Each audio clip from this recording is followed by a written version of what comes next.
आप सबको जय मसीह की। आज मैं आपको वचन के द्वारा बताऊंगी कि इज़राइलियों ने सबसे बड़ा पाप क्या किया था। वैसे इज़राइली हमेशा मतलब कुछ ना कुछ करके परमेश्वर को वो दुख देते थे, वो परेशान करते थे। क्योंकि परमेश्वर ने उन्हें यहाँ तक कि स्वर्ग से मन्ना भी खाने को दिया, चट्टान से परमेश्वर ने उन्हें पानी पीने को दिया, लाल समुंदर को परमेश्वर ने दो भाग कर दिया। यरीहो की दीवार को परमेश्वर ने ऐसे ही गिरा दिया, लेकिन वो संतुष्ट होते ही नहीं थे। थोड़ी देर कोई प्रॉब्लम आई, फिर से बुड़बुड़ाना शुरू कर देना, परेशान करना शुरू कर देना। और लेकिन इन सारी बातों के बाद भी परमेश्वर ने एक बात बोला है कि तुमने सबसे बड़ा पाप क्या किया। आज हम उसी विषय में देखेंगे कि यहोवा के प्रति इज़राइलियों ने सबसे बड़ा पाप क्या किया, और क्या हमारे जीवन में ये पाप तो नहीं है? क्या हम भी अनजाने में ऐसा पाप तो नहीं कर रहे हैं जो इज़राइलियों ने किया था? तो आज हम इसी विषय में देखेंगे। परमेश्वर का वचन कहता है 1 शमूएल उसका 12 का 10 वचन कहता है, तब उन्होंने यहोवा की दुहाई देकर कहा कि इन्होंने इज़राइलियों ने हमने यहोवा को त्याग कर और बाल देवताओं और अस्तारोत देवियों की उपासना करके महापाप किया है। परंतु अब तू हमको हमारे शत्रुओं के हाथ से छुड़ा तो हम तेरी उपासना करेंगे। हालेलुया। उन्होंने यहोवा परमेश्वर से प्रार्थना किया और बोला कि हमने सबसे पहले तो क्या किया है कि देवी देवताओं को हमने इनको पूज कर महापाप किया है। लेकिन मैं एक और बड़े पाप की बात कर रही हूँ। वचन कहता है, इसके बाद हम 12 से पढ़ेंगे। 12 वचन क्या कह रहा है? और जब तुमने देखा कि अम्नोनियों का राजा नहाश हम पर चढ़ाई करता है, तब यद्यपि तुम्हारा परमेश्वर यहोवा तुम्हारा राजा था, तो भी तुमने मुझसे कहा, नहीं, हम पर एक राजा राज्य करेगा। ये बात कौन कर रहा है? शमूएल कह रहा है। शमूएल क्या कर रहा है कि इज़राइलियों को ये बात बोल रहा है कि जब नहाश का राजा था और जब तुम्हारे ऊपर चढ़ाई कर रहा था, उस टाइम जो यहोवा परमेश्वर है ना, वो तुम्हारा राजा था। वो तुम्हारी अगुवाई करता, वो तुम्हें बताता है कि कैसे कैसे तुम्हें लड़ना है। बहुत से युद्ध में परमेश्वर ने मूसा को बताया है कि कैसे तुम्हें युद्ध लड़ना है, कैसे जाना है, अब जाना है, अब आक्रमण करना है, अब नहीं करना है। परमेश्वर हमेशा अगुवाई करता आया। लेकिन क्या है, आगे आने आके इन्होंने एक राजा की मांग कर दी थी। इन्होंने क्या बोला था कि हमें एक राजा दे।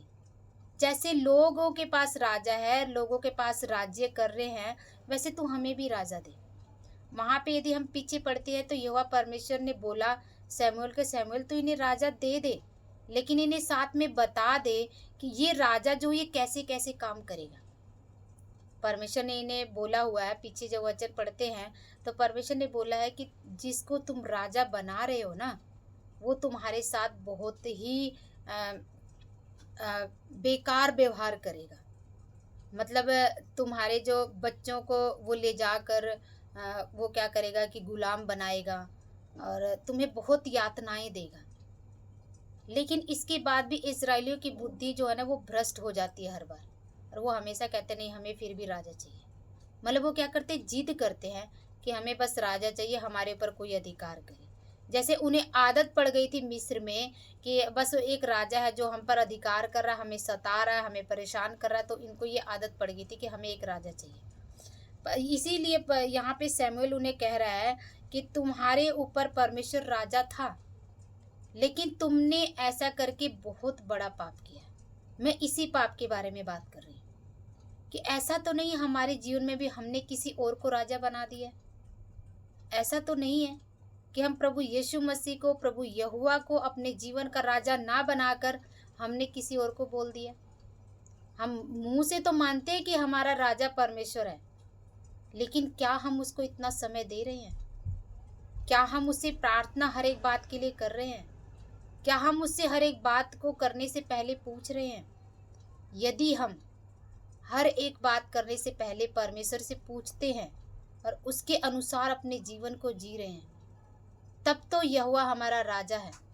और लेकिन हम किसी काम को कर लेते हैं और बाद में हम प्रभु के पास जाते हैं और बोलते हैं कि परमेश्वर प्लीज़ आप मेरी ये प्रार्थना सुनो और मेरे इस कार्य को करो, तो यहोवा हमारा राजा नहीं है।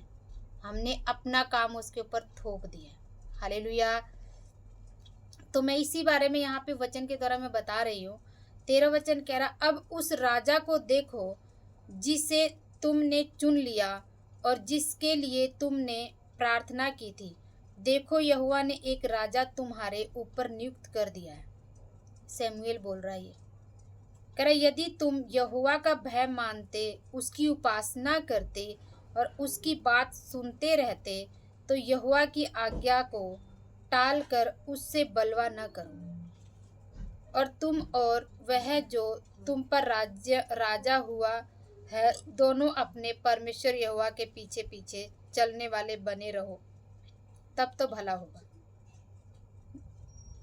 परमेश्वर क्या कह रहा है? इजराइलियों को तो परमेश्वर की आज्ञा को मानना ही पड़ेगा, लेकिन जो राजा बनाएगा ना परमेश्वर, उसको भी परमेश्वर की आज्ञा को मानना पड़ेगा।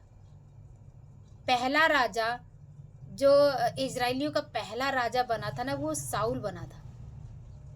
और जब साउल राजा बना था तो हम इस कहानी को जानते हैं कि वो अपने गदहियों को ढूंढने के लिए आया था और परमेश्वर ने उसको, सैमुएल को बोला तू जा, और उसका अभिषेक किया और उसको राजा बना दिया। लेकिन वहाँ पे भी हम देखते हैं ना कि परमेश्वर की आत्मा जो है वही उस राजा के द्वारा काम करती थी। परमेश्वर की आत्मा जब उतरती थी, जब उसे बताती थी, तो वो लड़ाई करता था। तो फिर भी ये शायद यहोवा से छुटकारा पाना चाहते हो कि हाँ, यहोवा से हम बार बार आज्ञा मांगते, हमें एक राजा हो जाएगा तो हम उससे आज्ञा मानेंगे। ऐसा वचन नहीं लिखा, लेकिन मुझे ऐसा, मैं सोचती हूँ इस बात को। तो क्या है कि उसने क्या कहा सैमुएल ने कि यदि तुम और ये इजरायली प्रजा जो है और जो राजा ये परमेश्वर का भय मानेंगे, तब तो भला होगा। कह रहा, परंतु यदि तुम यहोवा की बात न मानो और यहोवा की आज्ञा को टाल कर उससे बलवा करो, तो यहोवा का हाथ जैसे तुम्हारे पुरखाओं के विरुद्ध हुआ, वैसे ही तुम्हारे भी विरुद्ध उठेगा। इस बात को सैमुएल ने उन्हें बता दिया कि यदि तुमने ऐसा गलत किया तो जैसे यहोवा का हाथ तुम्हारे पुरखाओं पे उठा था, और वैसे तुम पर भी उठेगा। मतलब देखा जाए तो इजरायलियों को राजा की क्या जरूरत थी? बाद में तो अगुवाई यहोवा ही कर रहा है ना। तो हमारे जीवन में जितना परमेश्वर हमारी अगुवाई करेगा ना, और जितना परमेश्वर हमारे जीवन में काम करेगा, उतना हम किसी और के जाके राय लेते हैं तो वो सही नहीं है। परमेश्वर का वचन पढ़ो, परमेश्वर का वचन आपसे बात करेगा, परमेश्वर की आत्मा आपसे बात करेगी, आपको सही बातें वो बताएगी। हालेलुया। तो हमें क्या है कि हमें बहुत अच्छा, मैं एक बात को बहुत अच्छा सोचती हूँ, क्योंकि मैं भी बहुत ज़्यादा दुष्ट आत्माओं में ग्रस्त थी। मैंने गवाही दिया था, तो दुष्ट आत्माओं में ग्रस्त थी, तो अलग अलग बाबाओं के पास जाते थे और उससे पूछते थे आपके देवी ने मेरे लिए क्या बोला है। लेकिन यहोवा परमेश्वर को मानने वाले सभी से प्रभु बात करता है। ऐसा नहीं है, हमें ऐसी ज़रूरत नहीं होगी कि हम सिर्फ पास्टर से जाके पूछें कि परमेश्वर ने हमारे बारे में क्या बोला है, पास्टर जी आप बताओ। नहीं, परमेश्वर का वचन कहता है कि परमेश्वर अपने एक एक बच्चों से बात करता है। उससे परमेश्वर से बात करने के लिए केवल पास्टर जी के पास जाके ही परमेश्वर से हम बात नहीं कर सकते। परमेश्वर के वचन को पढ़कर परमेश्वर बात करता है। क्योंकि पास्टर लोग भी क्या बोलते, यही बोलते कि तुम यहोवा परमेश्वर को मानो, तुम उसके वचन को पढ़ो और वचन तुमसे बात करेगा, वचन तुम्हें बताएगा कि तुम्हें अपने जीवन को कैसे जीना है। हालेलुया। तो क्या कह रहा है कि मतलब हमें सबसे ज़्यादा हमें प्रभु यीशु की और यहोवा परमेश्वर की पवित्र आत्मा की अगुवाई को मानना है, और वो भी वचन के अनुसार होना चाहिए। यदि वचन के अनुसार जो चीज़ें नहीं है आप उसे मत मानिए, जो वचन के अनुसार आप उसे मानिए। हालेलुया।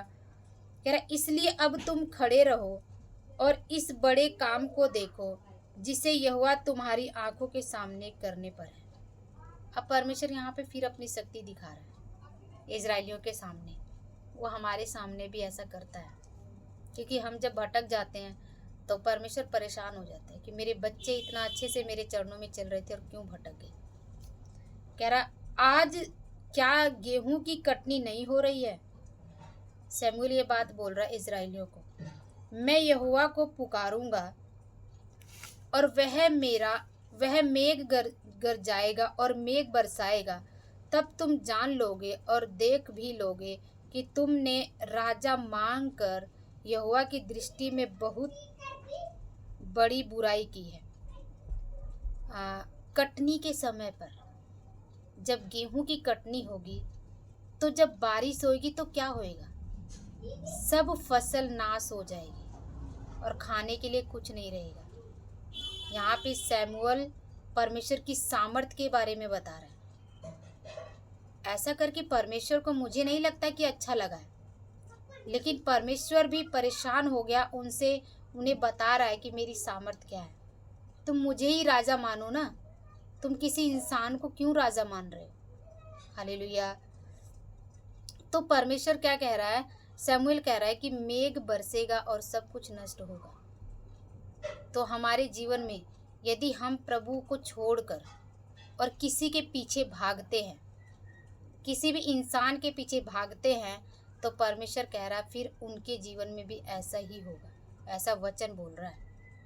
लहलहाती हुई फसलें जो है वो खराब हो गई जब बारिश हुई। तो हमारे जीवन की लहलहाती हुई फसलों को हमें बचाना है, तो हमें केवल परमेश्वर को अपने जीवन का राजा मानना है और उस पर भरोसा करना है। कह रहा तब शमूएल ने यहोवा को पुकारा और यहोवा ने उसी दिन मेघ बरसाया और गरजाया और मेघ बरसाया, और सब लोग यहोवा से और शमूएल से अत्यंत डर गए। ये तो बार बार उनकी बातें थी, बार बार वो ऐसा ही करते थे इजरायली लोग। कह रहा तब सब लोगों ने शमूएल से कहा, अपने दासों के निमित्त अपने परमेश्वर यहोवा से प्रार्थना कर कि हम मर न जाएं, क्योंकि हमने अपने सारे पापों से बढ़कर यह बुराई की है कि राजा मांगा है। वो क्या कह रहे, इस बात को वो कह रहे हैं कि परमेश्वर से प्रार्थना कर कि हमने राजा मांग के हमने सबसे बड़ी बुराई कर दी है। और यही है उनके जीवन का सबसे बड़ा पाप। परमेश्वर ने सारे पापों को क्षमा किया, लेकिन ये जीवन में सबसे बड़ा पाप है। तो हमें भी इस बात का ध्यान रखना है कि क्या हम यहोवा परमेश्वर को अपने जीवन का राजा बनाते हैं या हम और चीज़ों को अपने जीवन का राजा बनाते हैं। क्या हम किसी की अगुवाई पे चलते हैं या हम परमेश्वर की अगुवाई पे चलते हैं। हमें परमेश्वर के वचन को सीखना है और उसके चरणों में आगे बढ़ना है। हालेलुया। यहाँ पे फिर हम देखेंगे 22 वचन से क्या कह रहा है। यहोवा तो अपने बड़े नाम के कारण अपनी प्रजा को न तजेगा, क्योंकि यहोवा ने तुम्हें अपनी ही इच्छा से अपनी प्रजा बनाया है। वहाँ यहाँ पे शमूएल ये भी बोल रहा है कि यहोवा परमेश्वर तुम्हें त्यागेगा नहीं। तुम बार बार गलतियाँ कर रहे हो, महापाप कर रहे हो, लेकिन परमेश्वर फिर भी तुम्हें क्षमा कर देगा। और ऐसा क्यों करेगा? बड़े नाम के कारण। हमारा परमेश्वर का नाम बहुत महान है, वो दयालु परमेश्वर है, वो हमें बार बार क्षमा कर देता है। कह रहा फिर यह मुझसे दूर हो कि मैं तुम्हारे लिए प्रार्थना करना छोड़कर यहोवा के विरुद्ध पापी ठहरूं। मैं तो तुम्हें अच्छा और सीधा मार्ग दिखाता रहूँगा। मतलब तुम जो मर्जी करो। क्या मतलब है? यहाँ पे शमूएल जो है एक पास्टर के रूप में है। तो हमारे जो पास्टर लोग हैं वो हमें तो अच्छी बातें बताते रहेंगे, लेकिन वो हमें मानना है कि हम क्या मान रहे हैं। यदि वो अच्छी बातें बताते हैं तो हमें उसे अपने जीवन में ग्रहण करना है। ये वो वचनों के हिसाब से बताते हैं, वचनों को लेकर बताते हैं और वचन के द्वारा बताते हैं, तो हमें उस बातों को ग्रहण करना है, जैसे कि शमूएल ने किया। शमूएल ने सब कुछ वचन के द्वारा बताया। तो यदि हमारे पास्टर हमें वचन के द्वारा बताते हैं तो हमें उनकी बातों को मानना है और हमें परखना है कि सारी बातें जो वचन के हिसाब से हो। हालेलुया। तो क्या कह रहा है कि मैं ऐसा पाप नहीं करूँगा कि मैं तुम्हारे लिए प्रार्थना ना करूँ। इसका मतलब है कि यदि हमारे पास्टर हम कुछ गलत करते हैं और हमारे पास्टर प्रार्थना नहीं करते ना हमारे लिए, तो इसका मतलब ये भी एक पाप है। यहाँ मैं नहीं कह रही, यहाँ वचन कह रहा है कि हम कुछ गलत करते हैं तो हमारे पास्टर को हमें फिर भी क्षमा करके हमारे लिए प्रार्थना करना चाहिए। जैसे यहाँ सैमुएल ने कहा, मैं दोबारा पढ़ूंगी एक बार। सैमुएल क्या कह रहा है, फिर यह भी मुझसे दूर हो कि मैं तुम्हारे लिए प्रार्थना करना छोड़कर यहोवा के विरुद्ध पापी ठहरूं। मैं तो तुम्हें अच्छा और सीधा मार्ग दिखाता रहूँगा। मतलब हम कुछ भी गलती करते हैं ना, तो भी परमेश्वर हमें क्षमा कर देगा, लेकिन क्या है कि हमारे जो अगुए हैं उनको भी हमारे लिए प्रार्थना करते रहना पड़ेगा। और यदि वो हमारे लिए प्रार्थना करना छोड़ देते हैं हमारी गलतियों की वजह से, तो इसका मतलब वो भी पाप कर रहे हैं। ऐसा सैमुएल ने बोला। यहाँ पे कह रहा है, केवल इतना हो कि तुम लोग यहोवा का भय मानो और सच्चाई से अपने संपूर्ण मन के साथ उसकी उपासना करो, क्योंकि यह तो सोचो कि उसने तुम्हारे लिए कैसे बड़े बड़े काम किए। यह हमें सोचने की ज़रूरत है कि परमेश्वर ने हमारे लिए बहुत बड़े बड़े काम किए। यदि आज मैं इतना बोल रही हूँ ना वचन के द्वारा, तो परमेश्वर ने मुझे मरे हुओं में से जिंदा किया है, मेरे जीवन को उसने संवारा है, तब मैं बोल रही हूँ। वरना मुझ में इतनी ताकत नहीं है कि मैं यहाँ पे आप लोगों को वचन दे सकूँ। तो हम कुछ नहीं है, हमारा परमेश्वर हमारे जीवन में सब कुछ है। हालेलुया। करे, परंतु यदि तुम बुराई करते ही रहोगे तो तुम और तुम्हारा राजा दोनों के दोनों मिट जाओगे। परमेश्वर क्या, सैमुएल क्या कह रहा है कि बुराई नहीं करनी है। चलो ठीक है, तुमने राजा मांग लिया, परमेश्वर ने उस बात को भी अब क्षमा कर दिया और कह रहा है बुराई मत करना। हालेलुया। तो हमने इससे क्या सीखा कि इजराइलियों ने सबसे बड़ा पाप, महापाप किया था।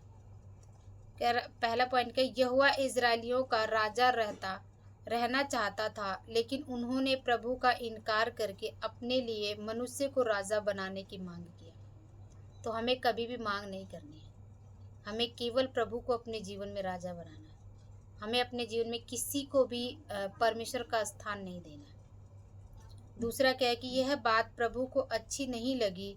यह सबसे बड़ा महापाप था प्रभु की नज़र में, फिर भी प्रभु ने उन्हें माफ़ कर दिया।